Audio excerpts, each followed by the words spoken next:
y'all. It's Kalari here with the new opening to my Kalari Talks, and we are going to get to the topics at hand. Just give me a moment to get the word out, and then we're going to get this party started. Whether the chat fills up or not, you know how we roll.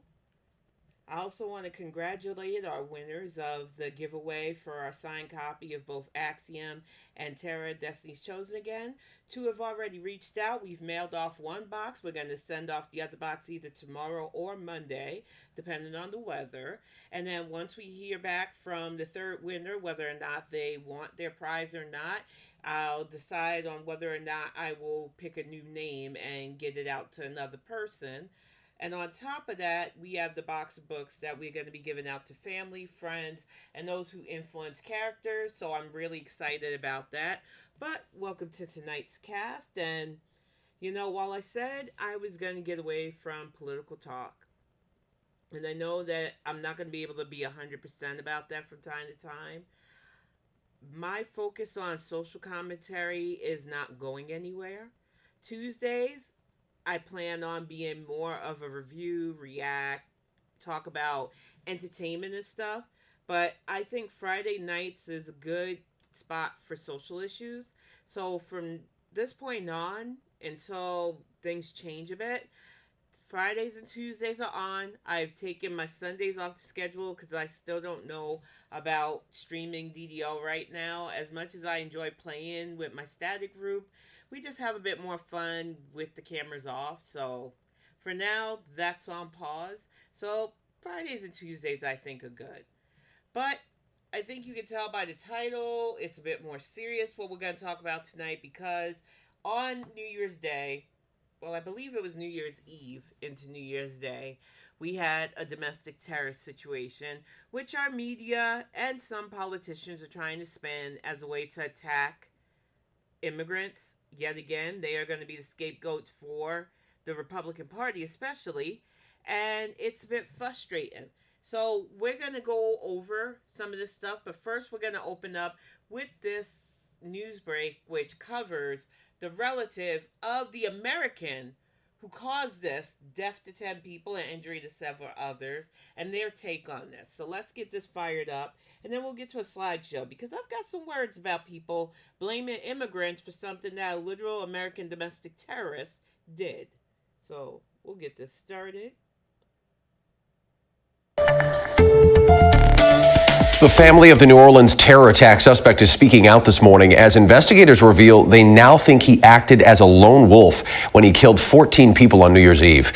And not only the fact that he acted as a lone wolf, and other news stories are coming out that let me get his name because I'm going to butcher it if I don't. I've called him the face of evil here. Okay, he is first on my slide, and it is Shamsud-Din Jabbar. And we'll pop that back down for now. The fact of the matter is, this Mr. Jabbar, who is now no longer with us because he died in a fight with the police, they fired upon him, and he killed 10 people, so I'm not crying any tears over this. He was an American man, a trained military soldier for the U.S. Army. The fact that he has a Muslim sounding name, which a lot of black men do tend to gravitate towards the Muslim religion for one means or another. They're using it to say he had ties to ISIS, that he was not from here, that he was an immigrant. No. Once again, American trained. And he had no other ties to the idiot that blew up a Tesla truck in his one-man protest. From what the news story said about that dude, another former military man who just wanted to go out with a bang because his significant other left him after he voted for 45. You're going to see a lot of domestic terrorism, whether people want to accept it or not. It has been baked into our country for a bit now, and I'll get to that in a bit. But let's fire this back up. New video shows the suspect barreling toward revelers on Bourbon Street just around 3 a.m. We froze it moments before an impact.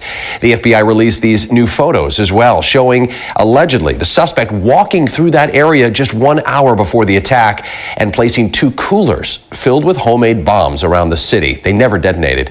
One man whose legs were broken by the truck says he's still in shock. I'm not against anybody like that. I love everybody. Okay. Might be the morphine he's on, or he could be one of those guys that loves everybody, but they don't need to be sticking the camera in this man's face. He had his legs broken. He was literally attacked by a domestic terrorist. And yet you're going to shove cameras in his face so that he doesn't make a mistake and say something awful or hateful. This is why I can't stand our media right now. Because this ain't the time for this. Interview him after he's out of the hospital and recuperated and had time to collect his dots. The fact that you was shoving the camera in this man's face after he was literally probably fighting for his life, didn't know what the fuck was going on, is just another thing wrong with the American news media. I love everybody, and I just can't believe that would happen. Investigators say Shamsud-Din Jabbar was behind the wheel and died in a police shootout. They found explosives. How much you want to bet this motherfucker's real name was Marcus and he just took that name?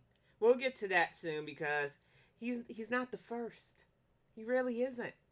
And an ISIS flag on his truck. Jabbar was an Army vet deployed at one point in Afghanistan. He worked as a realtor, property manager, and at a financial consulting firm.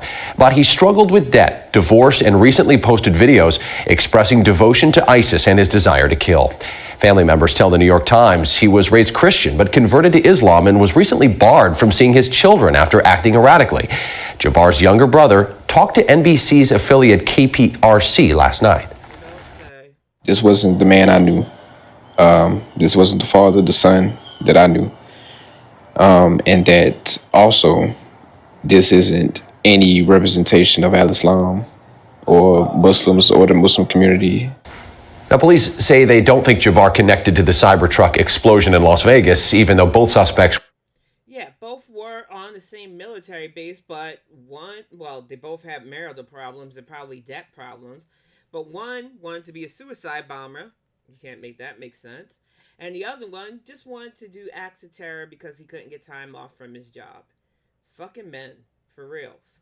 Were stationed at the same military base. They likely did not interact. All right, Gabby from Vegas, let's go ahead and pack your concentrate order. So our was a quick news brief, and I know you might be going, well, Tin, what does this matter? It matters because this man wasn't an immigrant. This man was literally trained in a U.S. Army base. This man could have had a decent life after, but like a lot of Americans, he struggled with debt, probably trying to make things meet. He lost his partner, decided that Islam was a path for him, but unlike those who follow the faith because it brings them a sense of comfort, he had that stereotypical ideology that he was going to harm the infidels for Allah, which a lot of fundies who are Muslim tend to fall into that faction. And as you know me, I don't like any kind of fundy, whether you're a Muslim fundy, a Christian fundy, a Jewish fundy. A lot of organized faiths have those weird fundamentalists who are willing to commit acts of terror to further their cause. But just because this man flew an ISIS flag and idolized a really negative side of the Islamic faith does not mean he represents all Muslims. And once again, he was born and raised and trained in our army. He was an American citizen, not an immigrant. But you can't tell people that because they want to believe. But he's not even the first, because this man, who changed his name from, I believe, Williams to Muhammad, was another one. He was a part of the DC sniper duo with this young man. Well, he's no longer young. He was 17 at the time and indoctrinated by this guy. This is Lee Boyd Malvo. He is still in prison. He literally appealed just recently because our country passed a thing where underage offenders aren't allowed to be jail for life. But considering they killed over 20, I believe it's 26 by the end of their sniper capades, it could have been 22. I don't think he needs to get out. I understand he was influenced by his mentor, and this man was also military trained. Funny how that works out. But in the end, they took a shit ton of lives because they idealized a negative aspect of the Muslim religion. And this is the problem with fundamentalism. This is the problem with not getting mental health screenings and proper mental health care for our military members, and leaving them to deal with a society that doesn't respect the fact that they served, doesn't help them handle the PTSD, and leaves them with bitter resentment and a lot of training on how to kill. But I digress. We need to move on, because they aren't the only ones either. This man, and I'm sure you know him, and his partner, these were the men responsible for the Oklahoma City bombing: Timothy McVeigh and Terry Nichols. Their destruction, and I don't think I have the picture of that, for the Alfred Burroughs Memorial Building in Oklahoma, took over 100 lives, including the lives of kids who were at a daycare. And why did they form up? Well, they were a splinter cell of several white supremacy groups that cropped up after the Waco siege. They believed that the government overstepped their bounds, taking on Waco and killing David Koresh and his followers. 80 of them died.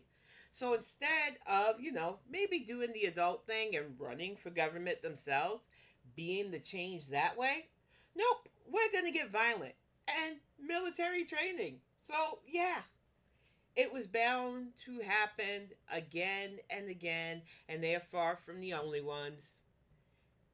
As I showed this guy, now, I am not sure if he immigrated here, and I should know more about him because I know a lot about what he did. 2007 in Florida at the Pulse nightclub. He took hundreds of lives and changed them. Several people did not make it out alive. It was one of the worst mass shootings in a club in Florida.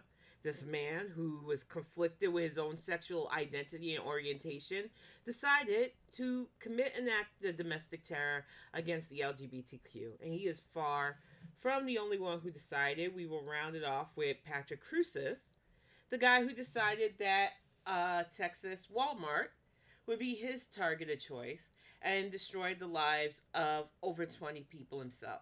And this was on top of the top shooter, the Las Vegas shooter, the Aurora, Colorado shooter, the man who permanently crippled Gabby Gifford,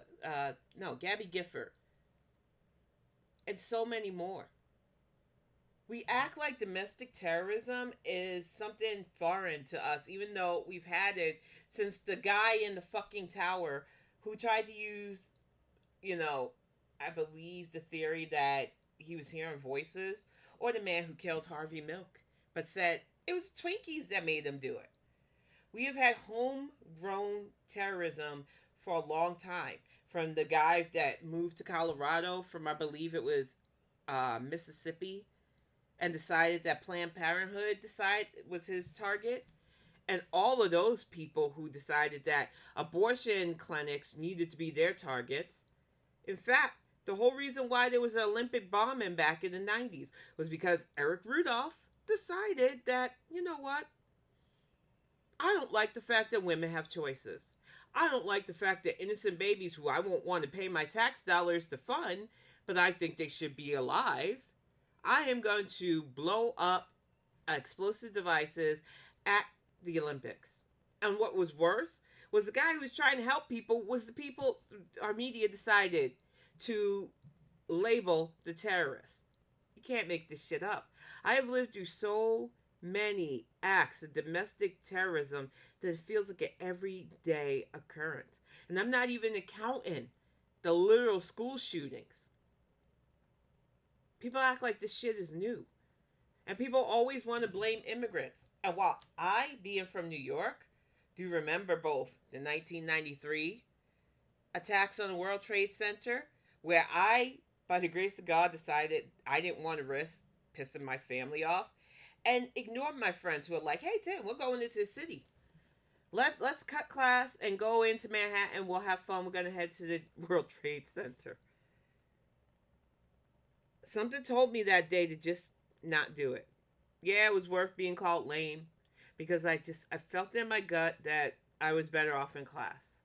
When I got home that day and found out that they literally drove a van and exploded that, and some my friends were all right. They got in a hell of trouble for it, but I'm glad I wasn't a part of that.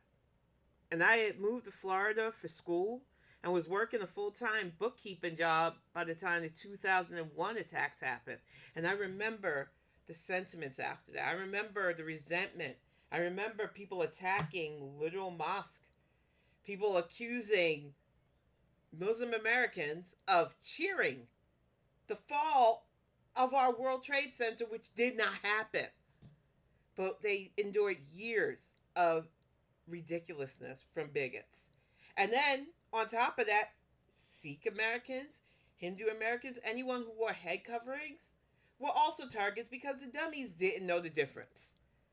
And we're seeing people try to stoke those sentiments yet again. And believe me, I wrote an article about this. Bruce Coffeyman's website, The Left is Right. I'm not even going to act like last year. And it's funny saying last year since we're only 3 days into the new year. I started feeling resentment towards certain Muslim Americans being here in Michigan, looking at you, Dearborn dummies, who decided that, well, the Biden administration isn't doing enough for Palestine. And we definitely don't want a woman leading. So you decided, in your, I'm not even going to call it wisdom, to elect a man that wants Palestine to literally be beachfront properties. But like I said, I'm not doing politics no more, so not my problem, actually. But it is kind of ridiculous and funny to me that you have people who you say you understand what it's like to be oppressed. You literally call what's going on in Palestine apartheid. You have been called terrorists simply for existing. Yet you chose to go against people who know what it's like to be villainized and demonized simply for existing because of an agenda which is only going to end up far worse for you. So when I say I was feeling a certain way about Muslim Americans myself lately, and I'm not lumping all of them, and I'm not lumping the faith, but I wasn't feeling as genuine and really felt no empathy at all for their causes for a bit, because it's like we gave you a path to truly helping the cause, and you smacked our hands away and said, nope, we're going to back the people that seem more powerful. And whatever happens, happens. But I don't condone a brother taking on a Muslim name, a Muslim identity, committing this atrocity, and then people using it to blame innocent immigrant families. It's beyond ridiculous. We have had domestic terror problems in our country for far too long. We choose to ignore it. We call them lone wolves, like we did the top shooter in Buffalo. Like we called Dylan fucking Roof, who literally wanted to start a race war, which is a lot of their agendas. We look away and we talk about political ideations of the Las Vegas shooter. Oh, he was left-leaning. Who the fuck cares? He was able to get his hands on a shit ton of weapons because of lax gun laws and a weird ideology and murdered a ton of people. And the ties of lack of mental health care is probably what led to both. I can see his face in my head, but I don't remember his name. I think it was Daniel something. The guy who literally shot Gabby Gifford. And the rural Colorado shooter, that James guy. Literally, mental health matters when it comes to this stuff. But we give crickets. Then we want to talk briefly, if in regards to our media, about mental health. But nothing's done. Every day, we run the risk of somebody who's either been indoctrinated online, indoctrinated by fundamental religion, or indoctrinated by loneliness into a belief that They need to take lives out of this world to make a name for themselves. And it is because we keep ignoring this problem and shifting the blame on the innocent people that nothing is going to change. And I know you'll go, well, Tin, what does it matter? It matters because of shit like this. Let me pull this picture up because this is just a brief. And when I say brief, I mean brief list of attacks that have been going on since just the 90s, it documented. And it started with post September 11th shootings. They just put multiple. There was a Salinas, California incident that revolved around abduction and ended somebody's life with torture. Plenty of bank robberies in 2004, which I guess they consider acts of terror. Unaliving of John DiTullo, which they said was a result of domestic terrorism. A murder of a homeless man by Aryan soldiers, a fringe group that came after Waco and has ties to the prison system.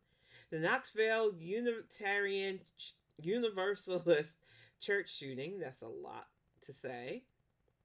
The Woodburn bank bombing, the shooting of Pittsburgh police officers, the murder of Raul and Bersinia Flores, the assassination of George Tiller, the United States Holocaust Memorial Museum shooting, murder committed by Charles Francis Gaskins,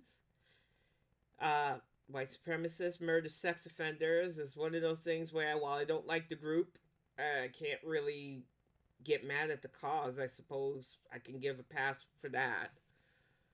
Shooting at a bookstore cafe by Ross William Mullenberger. Murders committed by the Aryan Brotherhood again in Mississippi. Murder of James Craig Anderson in Mississippi. Fear group attacks in Georgia. Tri-state killing spree by David Pedersen and Holly Grigsby. Those were this supposed white supremacist couple that just wanted to be the next Nikki and Mallory from Natural Born Killers. The Wisconsin Sikh temple shooting, because these people don't know the difference between a Sikh, a Muslim, or a Hindu. They just see brown as a point of attack. The ambush attack against the St. John the Baptist Parish police in Louisiana. The double murder committed by Jeremy Moody and Christina Moody, another wannabe natural born killers couple. The Los Angeles International Airport shooting attack on a TSA officer, which injured 6. The Overland Park Jewish Community Center shooting. And we had one last year, I believe it was in Illinois as well. The attack on the Pennsylvania State Police Barracks. The Charleston Church shooting by Dylan Roof that killed 9. The Planned Parenthood shooting that killed 3 and injured 9. The shooting at the showing of the film Trainwreck in Louisiana killed 2, injured 9. The murder of Timothy Kaufman in New York City. The Portland train attack, which killed 2, injured 1. The ramming of protesters at the Unite the Right rally. It was protesters demonstrating that stupid rally where Heather Heyer lost her life and 28 were injured. The murder of Richard Collins III in College Park, Maryland. The murders of Danny and Deanna Lorenzo. The murder of Michonne Cooper Williams. The murder of Blase Bernstein. The Pittsburgh synagogue shooting, which killed 11 and injured 7. A black man lynched by a white supremacist in Mount-Friesburg, Tennessee. The Palway synagogue shootings. The El Paso Walmart shooting, which that young man's picture's still up. The Boogaloo murders in Oakland and Santa Cruz, California, which killed 2, injured 3. The Tops Buffalo shooting, which killed 10, injured 3. The Allen, Texas mall shooting, which killed 8, injured 7. The Jacksonville dollar store shooting, which killed 3. And those are just up to 2023. 2024 had more. And now into the new year. We start off with 10 dead, 10 innocent lives killed by somebody who literally had an ideology that really made it feel like he wanted to be heard in the worst way possible. And he wanted to be heard taking the lives of different people. And I think what troubles me about this situation is so many people jumped the gun early on, including the guy who's going to be inaugurated pretty soon. And they want to call it a border issue, and they want to say it's immigrants coming across the border doing this. And I'm going to keep reminding people, both these attacks, because that Cybertruck thing just really seemed like a dude wanting to go out in a blaze because he self-inflicted a gunshot on himself before blowing up that ugly Tesla truck. This guy in New Orleans was a black man from this country and from our U.S. Army.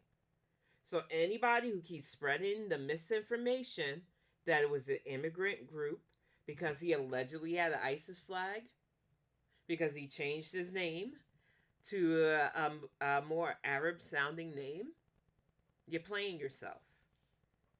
But it's par for the course because we're going to have scapegoating. We're going to have more of these attacks. And we are definitely going to have war. Because that is the only thing that makes sense. So, we are going to bring up ABC News right now. And they have... Nothing makes a gathering great like Eggland's best eggs. They're just so delicious. With better nutrition, too. For us, it's eggs any style, as long as they're the best. Eggland's best. American. And we begin with... Give me just a moment to get this picture down. And the shame of it is that it doesn't seem to matter. We are going to deal with a lot of lactose intolerance in our media. But let me bring up this news thing and let's see what ABC has to say. With the urgent search for answers after the horrific and deadly terror attack in New Orleans. The FBI now believes the suspect, Shamsud-Din Jabbar, acted alone and that he was, quote, 100% inspired by ISIS. Surveillance video showing that rented white pickup truck on Canal Street, then turning onto Bourbon Street, evading a parked police car, then speeding down 3 blocks, people scrambling to get out of the way. The truck slamming into a construction crane, the driver killed in a gun battle with police. On the back of his truck, an ISIS flag wrapped in a gray jacket. And tonight we are seeing the faces of some of the 14 people who were killed and hearing from their families about their loss. Before the college football Sugar Bowl. It was 14 and several injured. That is a shame. You can see cap and gown on some. These are people's kids, parents, loved ones. And I know people are worried about the Sugar Bowl and there's a delay of the Sugar Bowl. I mean, I know football games are big, especially in the South. And Georgia's playing, so I know a lot of people are just wary right now. But the fact that 14 people who were just there to celebrate lost their lives because this maniac with mental health issues and military training decided today was going to be a day that I commit an act of atrocity, we have to get a handle on this domestic terrorism. There's no ifs, ands, or buts about this. Bowl game postponed until today, players and fans observing a moment of silence for the victims. And tonight, the FBI also says they have surveillance video showing the suspect planting explosive devices elsewhere in the French Quarter. Fortunately, they did not go off. This could have been so much worse just with those IUDs. Improvised explosive devices, IEDs actually. A lot of people know how to make those. And a lot of times when they utilize it, it is to take out as many lives as possible. This is why it is scary that we are not addressing the serious issue of domestic terrorism right now. ABC's Whit Johnson leads us off on Bourbon Street tonight. Tonight, as investigators dissect hundreds of hours of surveillance footage and field more than 400 tips from the public, the FBI says 42-year-old Shamsud-Din Jabbar was likely a lone wolf terrorist, shutting down earlier fears of possible co-conspirators. We do not assess at this point that anyone else involved in this attack except for Shamsud-Din Jabbar. The FBI says Jabbar drove that rented F-150 truck from Houston to New Orleans on December 31st, posting multiple videos to Facebook. Man, this is going to make me have to take back what I wrote on Blue Sky. I normally say that Fords aren't used in terrorist attacks, and I mean, he didn't own it, he rented it, but now I have to take that back. Still better company than Tesla to me.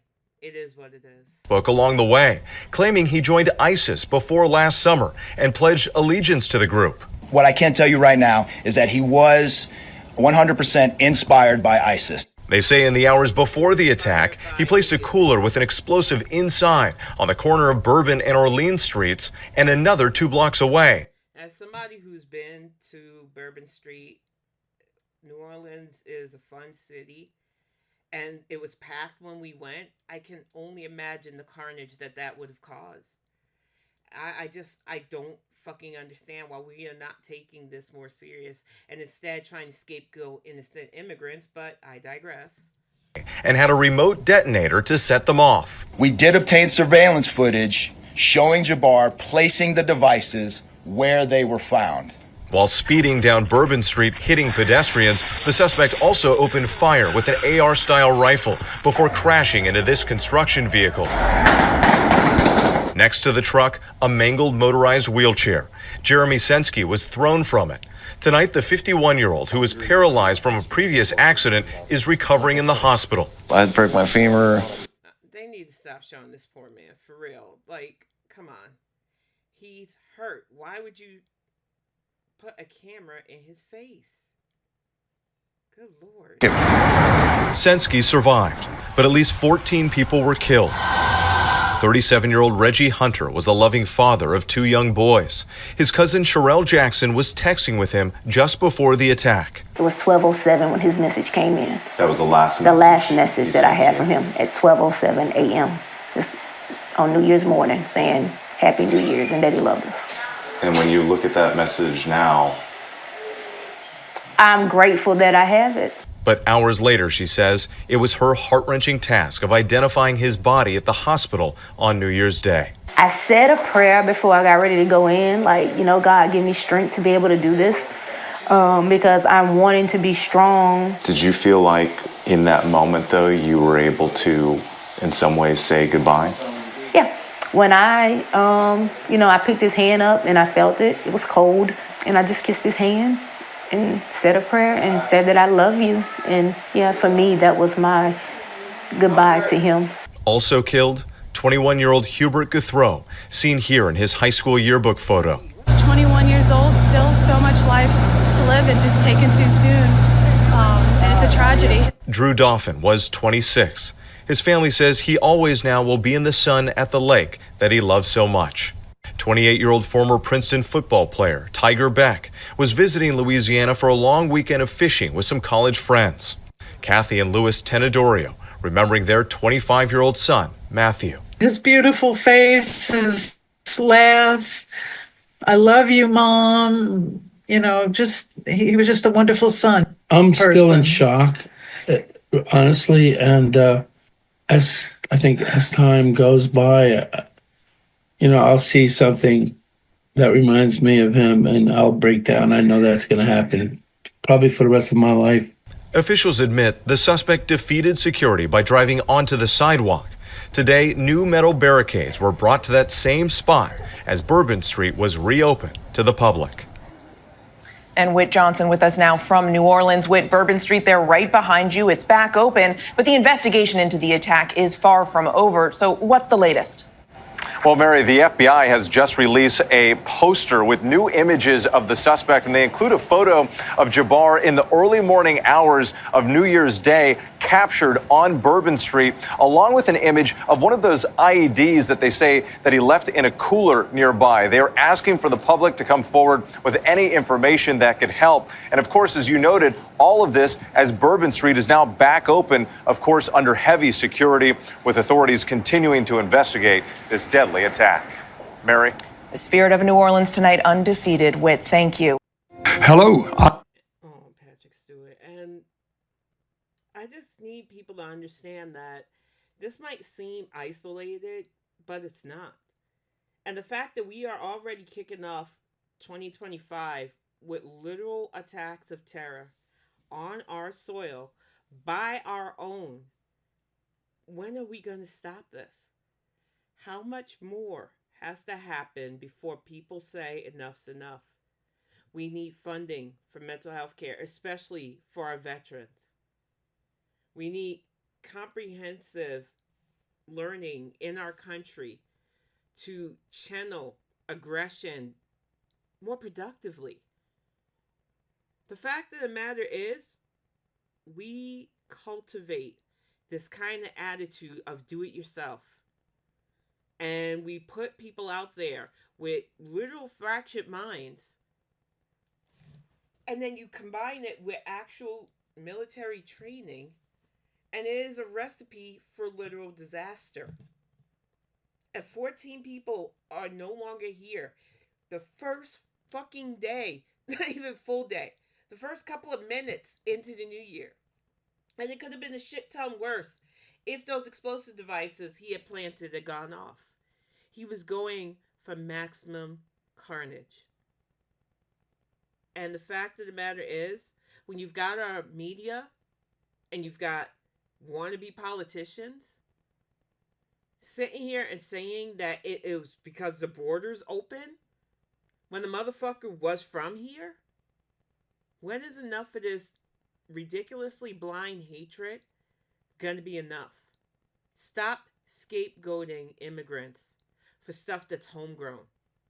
Start setting a light on what's wrong with our system so that we can stop this. 2025 is opening up with a really shitty bang. And it is on us to stop looking away. Stop acting like these are just lone wolves.